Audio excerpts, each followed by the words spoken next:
I remember doing street theater things with my women's group that were like crazy wild.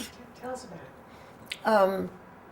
One of the ones that I loved the most was we went to Atlantic City where, you know, the big beauty contest happens, and we objected to that, and it may have been a bridal fair. I'm not absolutely sure. Yes, it was a bridal fair, and I remember that my job for that day was I had a leash, and at the end of the leash was a lamb.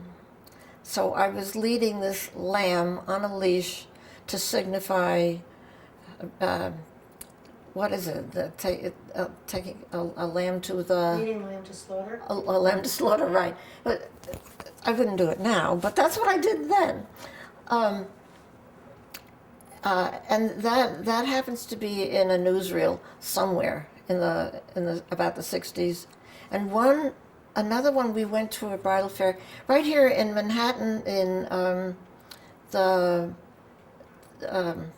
what's the big Madison Square Garden, indoors.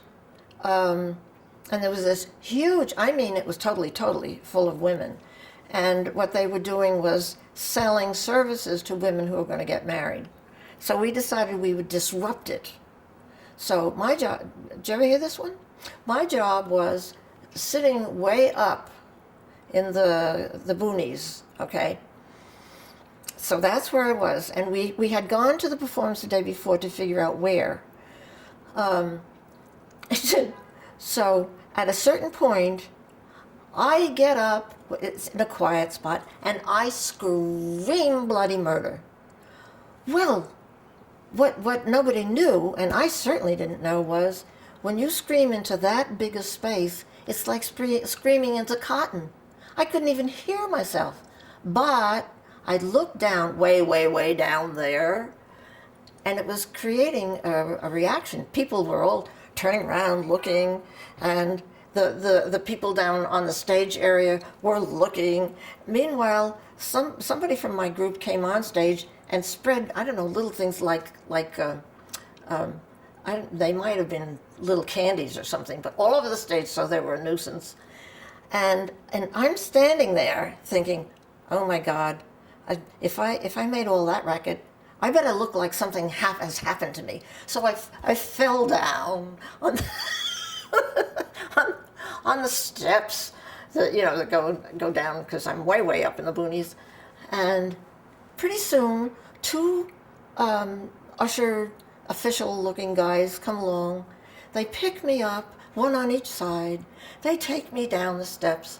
They take me to the outside, and they pet me, and they knew what was the matter with me. I wasn't as old as I am now. Now it would be real obvious, but then it's like, oh, that's all right. We understand. They ushered me to the front door, put me out, and I ran like hell.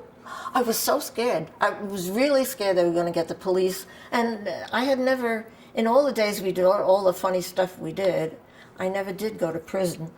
I guess I missed something good, but phew, that was quite an event.